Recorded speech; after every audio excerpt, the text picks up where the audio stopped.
Assalamualaikum warahmatullahi wabarakatuh. Abi pun, baik.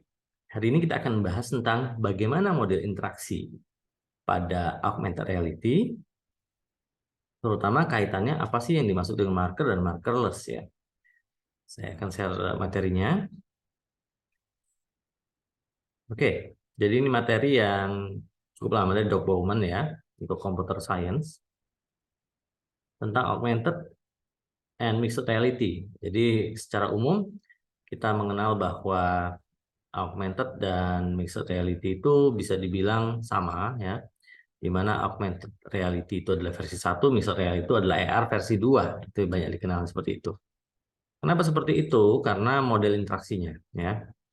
Jadi mungkin kita mengenal bahwa augmented reality itu secara umum biasanya merupakan perangkat ponsel yang kita pakai, yang kemudian informasi itu diletakkan di atasnya ya. Nah,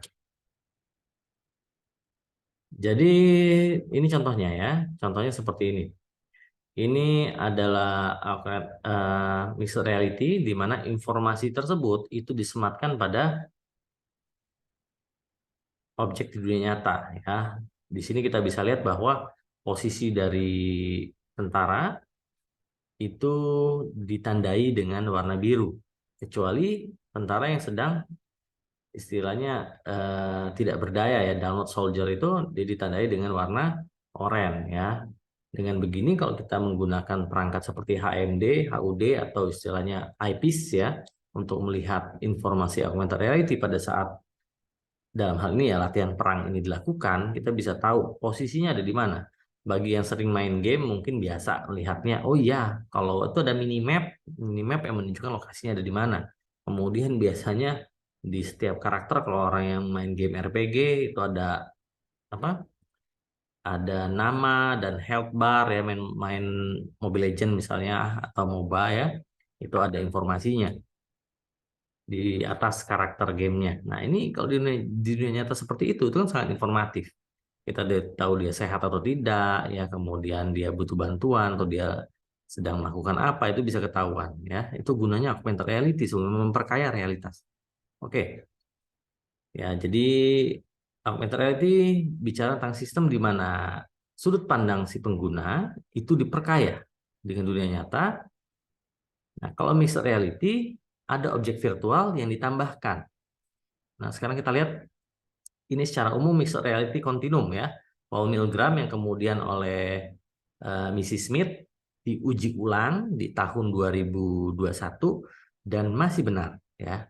Kontinumnya masih seperti ini, belum ada deviasi dari ini. Jadi di mana reality dan virtuality itu akan ketemu di tengah ya. Ada augmented reality, ada augmented virtuality. Nah, kita sekarang masih banyak dekat dengan augmented reality ya, yang dekat dengan reality.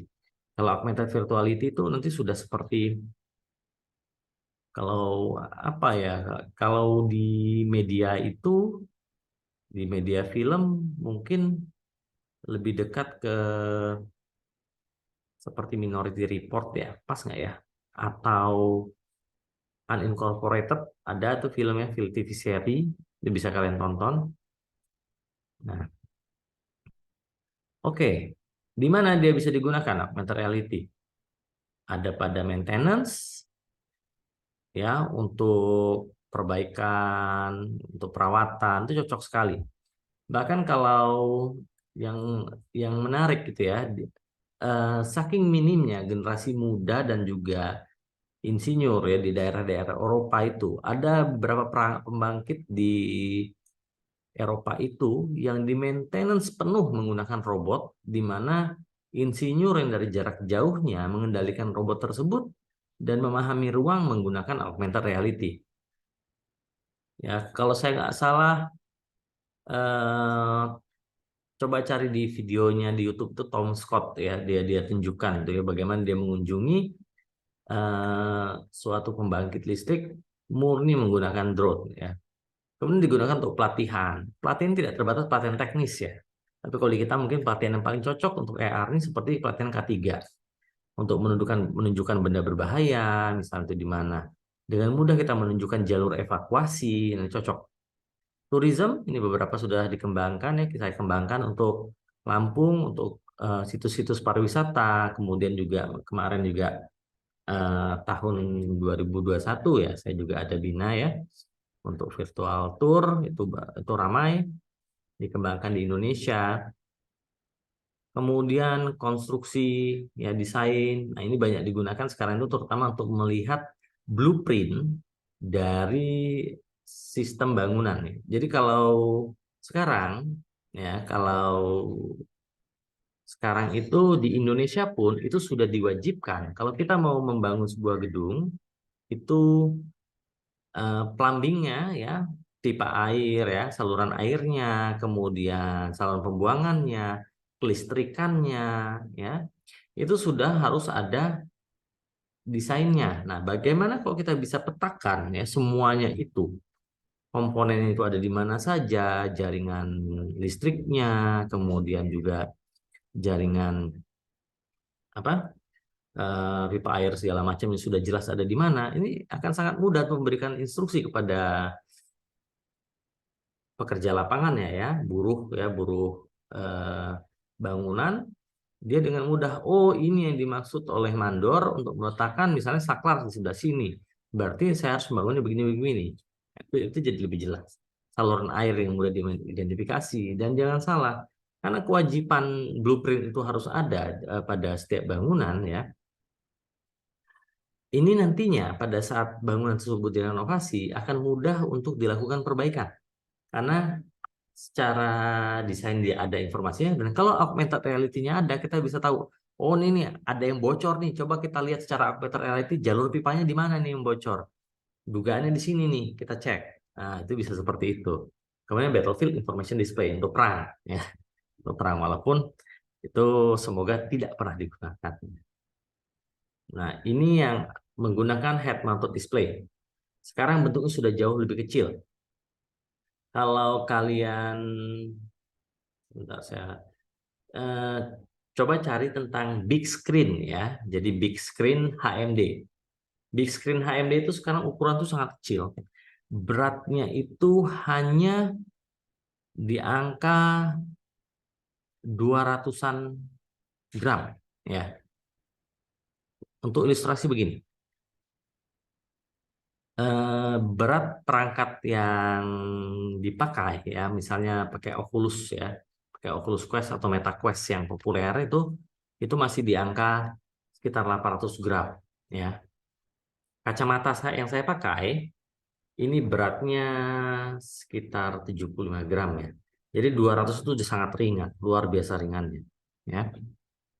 Kemudian handheld display. Nah, ini yang biasa kalau kita pakai HP ya secara umum. Kemudian projection. Projection ini sebetulnya ditembakkan. Ini menarik kalau banyak sih filmnya ya, tapi saya ambil film yang lama ya, yang mempopulerkan holographic display projection itu adalah film Star Wars yang pertama ya, A New Hope. Pada saat Princess Leia minta tolong ke Ben Kenobi ya untuk membantunya melawan apa namanya, melawan Empire. Jadi yang dia lakukan, holographic projection itu dilakukan oleh R2D2 ya, robot kecil yang menampilkan pesan si Princess Leia itu di ini ya, di sebuah, di tangan ya, waktu itu di sebuah meja atau di tangan, saya lupa juga ya, yang ditampilkan informasinya. Projection itu teknologinya ada.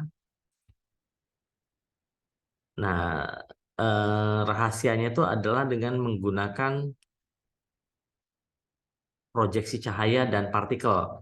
Nah, tapi masih mahal ya. Masih mahal ini. Jadi biasanya kita masih menggunakan display. Ya, itu teknologinya sudah ada, tapi mahal. Nah, sekarang apa saja yang kita punya untuk tracking? Jadi seperti saya sampaikan ya, untuk augmented reality itu ada dua model trackingnya. Yang pertama adalah marker dan markerless. Nah, optical vision based tracking ini secara umum adalah tracking adalah teknologi yang paling dasar untuk mengenali objek.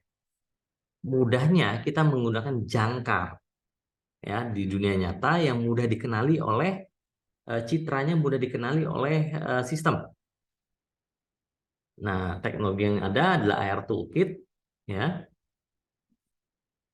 Dia bisa mendeteksi marker. Walaupun sekarang dengan perkembangan artificial intelligence ya, deteksi objek dalam jumlah banyak itu nggak sulit lagi sekarang. Paling ongkosnya aja masih mahal. Seperti YOLO ya, you only look once ya, bukan live once ya. You only look once itu memungkinkan untuk tracking objek dalam jumlah banyak. Yang kemudian implementasinya banyak sekali. Kalau di Tiongkok atau di China ya, sekarang sudah lama digunakan untuk melakukan tracking wajah ya, mengetahui siapa orangnya. Biasanya informasi terkait dengan siapa nama orang tersebut itu akan disematkan di atas box identifikasi tersebut ya. Multiple object detection. Itu sudah masuk ya. Kemudian nah ini teknologi yang mendukungnya ya. Posisi inersia ya, eh,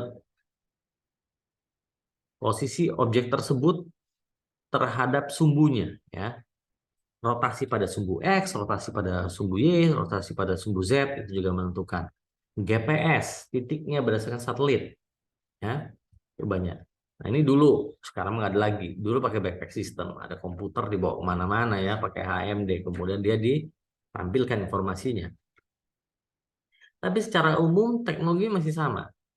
Perlu komputer, perlu head mounted display ya, yang ada di sini nih, head mounted display dia punya.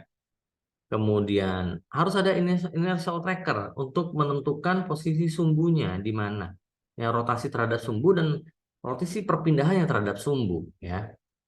GPS, ini GPS ini terserah sebetulnya bisa ada bisa tidak dan kemudian ada input device. Secara umum kalau yang riset yang untuk Android ya, augmented reality Android biasanya input device-nya bisa tap pada layar atau motion pada layar atau bisa juga still fokus ya atau GSI ya. Nah, ini contoh-contohnya ya. Kita sudah coba ya untuk AR.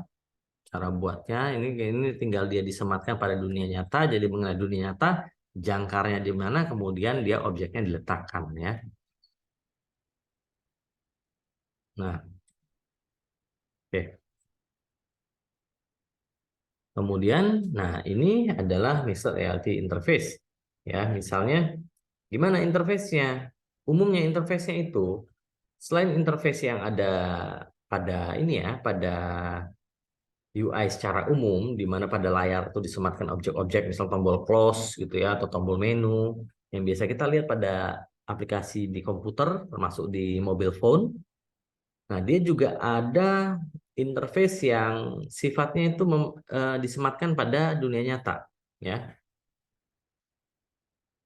Nah, ini bagusnya dia harus bisa berinteraksi di waktu yang sama dengan eh, si pengguna, ya. Dan dia terpetakan. Nah, seperti ini misalnya ya. Dia objeknya itu bisa digerakkan ya, bisa digerakkan atau bisa berinteraksi. Posisinya relatif terhadap objek yang dipegang oleh si user ya. Nah, tantangannya gimana? Bagaimana kita menyematkan di dunia nyata? Nanti kalau sekarang sudah lumayan canggih ya. Kalau sekarang itu kita masih bisa lihat lah, ada perbedaan antara objek yang disematkan dengan objek di dunia nyatanya ya. Jadi kita bisa oh ini 3D nih, ditempel-tempel aja di atasnya. Misalnya Pokemon Go itu eh, istilahnya Pokemonnya sendiri kelihatan ada bedanya, tapi teknologi yang penting ya untuk natural ini ya, natural integration sebuah objek tiga dimensi atau sebuah objek virtual ke dunia nyata yang sangat mempengaruhi adalah spektrum cahaya ya. Bagaimana dia cahaya tersebut jatuh kepada benda tersebut dan mempengaruhi sekitarnya ya. Jadi kalau nanti teknologi yang sekarang lagi in ya untuk pencahayaan tuh ray tracing ya, ray tracing dan kemudian world particle ya, itu diperkenalkan di Unreal 5. Itu sudah semakin canggih dan semakin murah untuk digunakan, kita mungkin sudah kesulitan nanti. Kalau kita sudah biasa pakai kacamata, kacamatanya udah augmented reality, kita sudah mulai sulit membedakan antara objek yang nyata dan objek yang virtual. Ya, nantinya kalau seperti itu, konflik itu akan muncul. Kemudian display. Display ini mata secara umum itu manusia 60 Hz ya. Tapi orang-orang yang memiliki kemampuan untuk eh, merespon ya benda dengan lebih cepat atau cahaya dengan lebih cepat, itu akan membutuhkan refresh rate yang lebih tinggi. Jadi kalau saat ini 72 Hz itu ya diharapkan minimal 72 Hz untuk perangkat eh, augmented reality interface ya, di mana si objek bisa diupdate setiap 72 kali ya dalam 1 detik. Nah, kalau sekarang mulai ada yang 120 Hz ya, kalian sudah mungkin sudah punya HP-nya ya, HP yang punya 120 Hz untuk displaynya. Kalau di komputer tuh banyak, bahkan ada yang 144, ada yang mulai sekarang 216 Hz ya, sangat tinggi ya, di mana kita tuh bahkan nggak sempat ngedip untuk melihat perubahan itu nggak kelihatan lagi ya. Itu ya, itu gunanya Hertz itu sebenarnya untuk update yang sesuai dengan mata. Kalau dia lebih lambat dari 60 Hz, mata kita akan berusaha menyesuaikan dan dia akan lelah mata kita ya karena menurunkan frekuensinya. Jadi lebih tinggi lebih baik, tinggal dia bypass aja yang dia nggak bisa lihat. Tapi kalau lebih lambat itu jadi masalah, matanya lelah. Ya. Nah, kemudian sama, kontrolernya juga dia harus dapat bergerak dalam ruang 3 dimensi. Nah, harapannya sebetulnya adalah kita bisa mulai menggunakan tangan saja untuk berinteraksi. Tapi masalahnya tangan itu tetap harus dideteksi oleh sensor ya, posisinya ada di mana. Sehingga beberapa solusi kemudian adalah mengembangkan gelang yang melakukan scanning terhadap tangan atau menggunakan sarung tangan ya. Walaupun pendekatannya masih banyak variasinya. Kan agak sulit juga ya kalau kita pakai sarung tangan tiap hari gitu ya, terus pakai kacamata AR tiap hari. Kalau kacamatanya masih oke lah ya, masih bisa lah kacamata kita pakai tiap hari, gaya lah menjadi kacamata hitam. Tapi kalau sarung tangan tiap hari kayaknya sulit. Makanya perkembangan di perkembangan di kemampuan mesin learning untuk mengenali tangan itu luar biasa ya.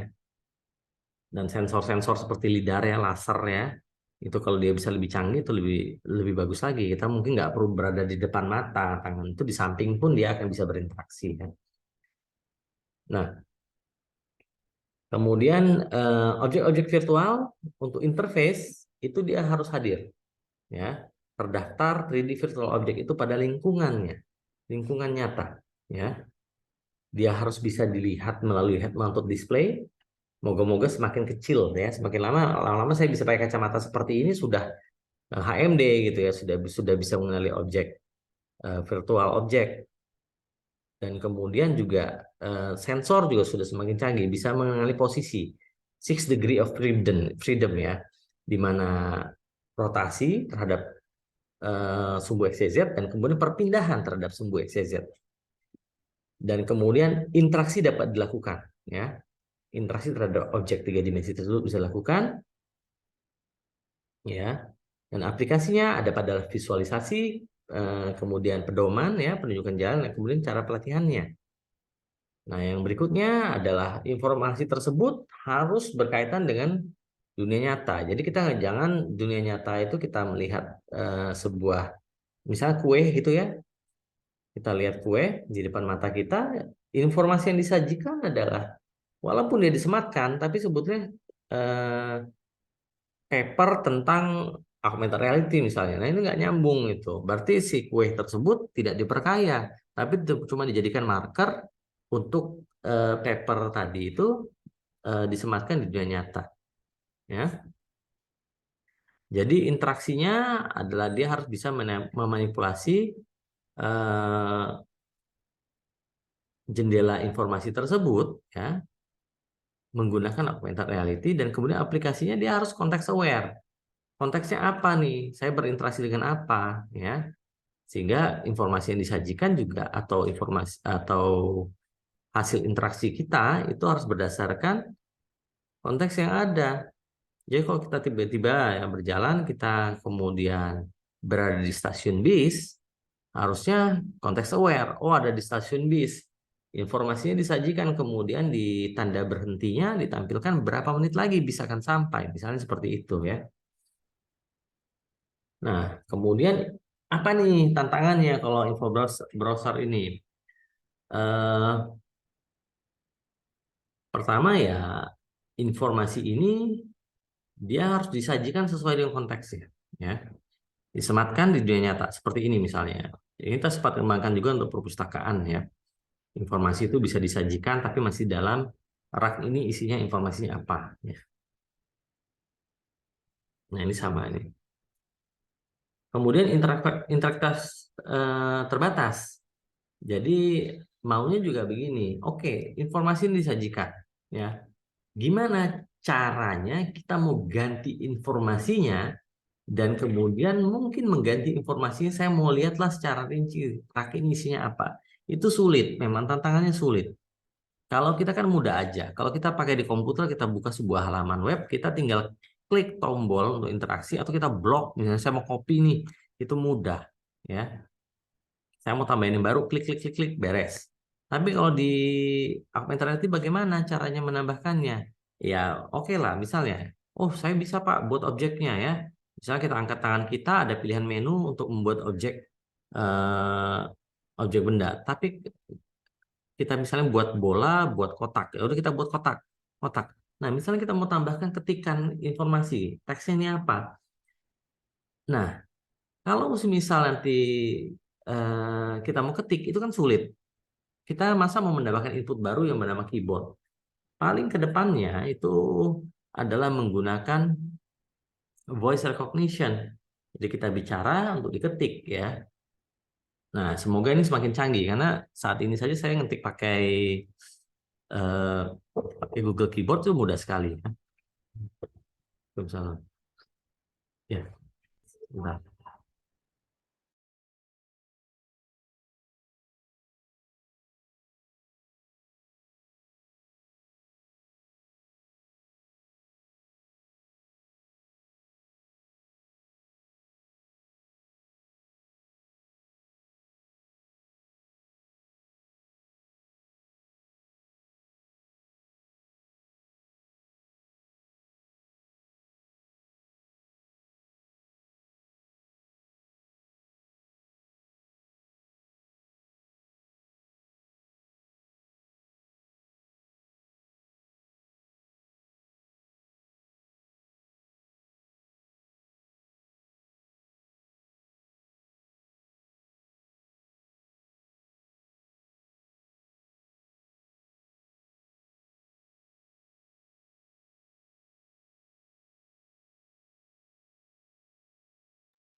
Ya, oke. Saya lanjutkan ya. Jadi, nah, oke, gimana interaksinya? Ini voting tahun 2000 nih ya. Jadi, gimana caranya menyajikannya? Kan kebayangkan? Oke lah, menampilkan objek tiga dimensi cukup. Sekarang interaksinya bagaimana? Kalau pakai HP sih enak, nggak ada masalah ya. Kita bikin tombolnya sama persis seperti mobil application pada umumnya, walaupun tetap memiliki batasan. Ya, main display di tengah, tapi objek-objek interaksinya ya di sudut-sudut ya, supaya maksimal displaynya. Nah, jadi ini yang memang harus banyak pertimbangan ya. Apakah kita buat dia melayang, atau kita tutup objeknya, atau kita sentuh dia berinteraksi. Nah, bagaimana interaksinya? Nah, ini sulit ya. Caranya ada yang menggunakan magnetik ya, memberikan sinyal magnetik, memberikan input misalnya seperti Bluetooth ya, mungkin Bluetooth atau ada kadang yang sederhana itu pakai HP kedua. Misalnya kalau dia pakai HP Google Cardboard, pakai HP kedua karena HP kedua ini kan punya gyro dia ya. Jadi bisa dideteksi posisi X, Y, Z-nya. Lumayan itu. Ini teknologinya digunakan di Daydream seperti itu Daydream ya. Daydream itu dia menggunakan dua controller. Control Daydream sini tidak 6 DOF tapi 3 DOF. Ya, lumayan lah membantu. Jadi dia bisa untuk jadi pointer mau ditembak yang mana ya. Kalau Nreal Glasses itu seperti itu, Nreal AR ya. Itu seperti itu dia menggunakan apa ya namanya? Ya remote TV lah ya, boleh dibilang mirip seperti remote TV. Nggak tahu kalau kalian sebagai TV apa enggak nih. Nah, jadi interaksinya tergantung dari sudut pandang, ya, interaksi seperti apa. Bisa aja kita letakkan pada kontrol terpisah, tapi itu biasanya tidak cukup intuitif ya. Nah, kalau informasinya, nah seperti ini ya. Ini ini contoh yang dulu banget ya. Dia mengenali marker tersebut, kemudian informasinya tampil ya. Informasinya tampil pakai handheld device. Ini sama seperti kalau kita sekarang main apa sih? Yang Upin Ipin tuh yang kayak arcade coki-coki gitu kan. Kalau coba tuh scan muncul atau aplikasi apapun lah ya yang pakai kartu atau apa. Nah, seperti itu informasi yang tampil. Nah, kemudian sorry, sudah. Ya. Nah, jadi apa saja biasanya yang penting ya. Interface itu harus dibangun tergantung dari konteksnya. Sebenarnya banyak sekali variasinya ya. Tapi selalu yang pertama, ya selalu yang pertama itu entertainment, game, ya dan ya mungkin game ringan ya. Casual game itu biasanya menjadi yang utama ya. Nah, kalau kita berhasil membangun ya user interface tersebut, kita dapat berinteraksi secara spasial kan. Secara spasial bisa berinteraksi pada objek yang ada di lingkungan kita secara alami jadinya. Nah, tapi kelemahan dari augmented reality sampai dengan saat ini adalah tidak adanya tactile feedback atau haptik kalau sekarang disebutnya. Jadi kita harus membayangkan misalnya memegang objek ya, memegang objek, kita pegang objeknya, karena bentuk objeknya misalnya sebuah bola ya, bola pingpong, tangan kita mungkin akan di posisi di mana kita megang bola pingpong tersebut. Tapi karena tidak ada tactile feedback, kadang-kadang kita eh, ya boleh dibilang menekan terlekuk atau bahkan tangan kita bersentuhan ya karena tidak ada tactile feedback. Kemudian kadangkala juga harus ada eh, perangkat lain yang digunakan untuk berinteraksi. Dalam hal ini misalnya touch controller ya, yang pada VR itu atau HP lain untuk berinteraksi ya, karena cara perinteraksinya beda-beda. Nah, sehingga penting biasanya antar muka itu tetap ada intangible interface, ada augmented surface. Jadi tetap, nah ini contohnya, gimana kalau interface-nya itu tangible atau augmented? Tangible itu makanya tetap ada alat yang bisa dipegang, yang bisa disentuh, tetap ada tombol ya yang dipakai. Nah, kalau dalam hal ini misalnya augmented surface, jadi surface yang diperkaya, interaksi bisa dilakukan seperti seperti interaksi pada benda fisik secara umumnya ya, itu tetap ada ya. Oke. Nah, ini yang lain. Jadi tangible dan augmented surface. Yang harus dipertimbangkan kalau tangible itu bentuknya seperti apa?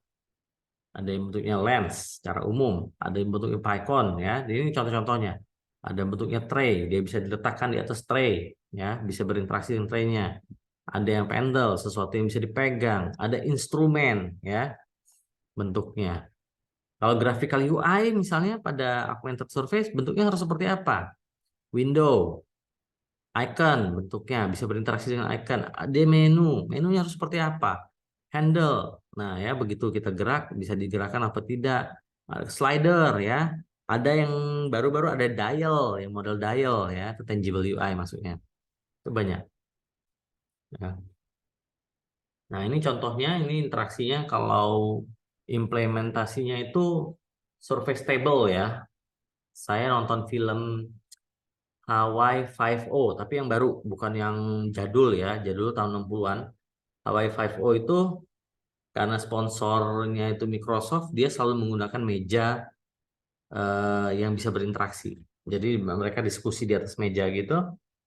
Yang di sisi kanan bisa baca informasi, terus dia lempar aja informasi ke sebelah kiri. Yang kiri kemudian terima informasi, dia bisa baca. Ini sudah augmented surface namanya. Ya, ini keren. Ada jualannya ya, tapi nggak masuk akal kalau kita mau beli cuma untuk ngobrol biasa aja. Ya, jadi mudah. Keuntungannya kalau di augmented surface, dia bisa berinteraksi, tangannya itu bisa dengan mudah memanipulasi objek. Nah, kalau jalan-jalan ke SeaWorld ya, itu juga ada tuh. Kita bisa megangin ikan atau mencetin peta, itu ada informasinya ya. Yang di Jakarta itu juga ada. Dan ini kita bisa bangun sendiri juga kalau mau ya. Yang paling mudah itu adalah menggunakan pasir ya. Pasir untuk belajar elevasi itu juga ada tuh. Aplikasinya juga kalau saya nggak salah open source ya. Nah, kelemahannya adalah kalau pakai Surface ya 2D saja biasa umumnya ya. Makanya spasial tuh yang pasir tadi itu yang spasial bisa, tapi terbatas juga spasial untuk mengukur elevasi ya. Oke, jadi ini adalah interface-nya ya. Tantangannya kalau kita bangun untuk augmented surface, spatial gap-nya interaksi hanya 2D. Interaksinya dia harus pada perangkat yang sama. Kalau 3D augmented reality, kesulitannya eh, kesulitan untuk membangun interaksi ya. Biasanya kita perlu perangkat tambahan atau ya kalau enggak kita berharap machine learning sudah mulai mengenali tangan kita sebagai hand interface ya. Nah, intangible interface bisa dipegang. Inilah yang disebut dengan kontainer ya. Kontainer kalau di foto ini kontainer. Kontainer bisa diinteraksi. Kita putar-putar, kita angkat, kita balik, mungkin samurainya jatuh gitu bisa aja ya. Tangible interface. Nah, ini yang lain jadi tile dia ya. Setiap blok mewakili ini kita sudah pakai menggunakan AR marker ya, ARJS. Itu bisa menggunakan tile di mana setiap marker diberikan informasi ya. Oke. Nah, ini nih ya, ini space multiplex. Kalau di prakteknya sih sebetulnya eh, silakan tonton HoloLens itu sudah luar biasa sekali sebetulnya bagaimana interaksinya. Tapi HoloLens tidak bisa masuk sebagai consumer product ya, karena dia industrial device. Saya kan pernah bilang ya, kalau masalah harganya itu HoloLens itu yang paling rendah saja sudah di 60 jutaan. Jadi nggak masuk akal kalau kita mau beli untuk belajar saja ya. Anggarannya nggak ada. Ya, mau sih mau, anggarannya nggak ada. Ya, ini ya interaksi nih. Lebih jauh lagi interaksi. Nah ini interaksi nih, objek interaksi ini bisa seperti ini ya. Nah, bayangkan kalau sudah tangan enak banget kita dorong aja pakai tangan ya. Hmm, intangible ya. Keuntungannya adalah karena dia sudah dekat dengan virtual reality, sebetulnya bisa berubah jadi virtual reality. Nah, ini yang terjadi pada Unreal Unreal AR ya. Dia sudah seperti itu ya. Dia mampu untuk berinteraksi di dunia nyata, tapi juga bisa diletakkan pada virtual reality ya. Mudah transisinya. Nah, teknologi ARJS karena basisnya A-frame yang kita gunakan itu juga sama, bisa seperti ini juga. Tinggal lingkungan virtualnya kita ganti saja. Nah, ini yang masih sulit ya, bahwa untuk augmented reality kita pasti tetap menggunakan head mounted display. Semoga ke depannya nanti menjadi glasses saja, ya, kacamata saja. Nanti bentar lagi kontak lens, tapi kontak lens itu untuk AR memang sudah ada risetnya. Yang jadi tantangan itu walaupun sudah ada, dia baru satu warna, warna hijau saja setahu saya, dan kemudian juga tidak ada deteksi spasialnya, ya tidak ada dan ya karena dia di mata memakainya itu tidak mudah ya, karena dia dipasang di mata. Saya termasuk orang yang nggak pakai kontak lens, jadi saya kemungkinan nggak akan akses itu teknologi. Ya, oke. Jadi ini perangkat luar secara umum kita sudah tahu, ini kan sudah bisa dikenali ya objeknya. Dia perlu yang namanya mungkin nanti ke depannya kita akan lihat tantangan pada augmented reality itu adalah occlusion and depth perception. Occlusion itu apa? Jadi kalau kita letakkan sebuah objek 3D di depannya ya, ini objek 3D misalnya. Nah, ada objek batu misalnya di depannya, dia akan tetap berbayang di atasnya. Nah, occlusion itu ya adalah kemampuan untuk menyembunyikan virtual 3D objek tersebut di belakang sebuah benda. Dan kemudian ada depth perception, bahwa kita begitu melihatnya, kita tahunya ada dimensinya nih. Ini tebal atau tipis atau lebar ya, depth perception-nya itu ada. Kalau saat ini kita kan hanya melihat, oh ini gambar 3D. Kita asumsi kita 3D, tapi sebenarnya dia gambar dua dimensi yang diletakkan di atas. Text display, ya, legibility. Kalau sederhananya kalau di komputer kita mudah aja. Kita bilang 16 eh, font itu ukuran 16 itu pasti terbaca. Ya. Tapi kalau di AR, karena dia ada karena dia bertransformasi sesuai dengan ruang yang ada, sehingga untuk menampilkan sebuah teks walaupun ukuran sudah kita gedein sampai 30 ya, tapi karena dia harus menyesuaikan posisinya sesuai dengan dunia nyatanya, bisa jadi sebetulnya kalau diukur flat secara layar mungkin cuma 8 poin ukurannya itu ya. Nah, itu juga salah satu risiko bahwa AR itu tidak bisa serta-merta kita klaim, oh ini ukuran standarnya begini. Kalau di web itu 16 poin itu udah bagus, dia ukurannya besar. Ya, jadi kita pakai sama ini semua nggak bisa seperti itu. Ya. Kemudian ada perbedaan visual antara yang real dan virtual. Paling sederhana tadi adalah urusan cahaya saja. Persepsi manusia terhadap cahaya itu sangat penting. Kita mungkin kalau lihat di layar komputer kita maklum, kita main game 3D atau main di HP itu main game 3D, bahwa kamar kita gelap gulita tapi dia terang benderang siang hari lah gitu ya di game tersebut, itu kita maklum karena kita tahu ini hanya jendela untuk melihat dunia virtual ya. Tapi pada saat dia disandingkan ya antara dunia nyata dan dunia virtual, dia harus memiliki eh, kondisi yang sama, kondisi cahaya yang sama, kondisi angin aja bahkan berhembusnya ke arah yang sama. Jadi kalau kita lihat ada dia selendangnya tertib ke arah kiri, pada anginnya ke arah kanan, ya buat kita ini tidak nyata gitu, langsung kita kenalnya tidak nyata. Nah, kemudian tantangan registration and tracking. Registration adalah mengenali posisi di dunia nyatanya ada di mana dan kemudian mendeteksi terus menerus. Ini mahal, ya, sesuatu yang costnya mahal. Dan kemudian HMD seperti saya bilang tadi, besar dan kecilnya ya dipengaruhi. Oke, mungkin itu ya untuk materi hari ini ya. Nanti ada rekaman lain nanti saya buatkan juga ya. Mungkin kalau ada pertanyaan satu saja. Kalau tidak, kita ketemu lagi Rabu jam 8.30 ya, minggu depan.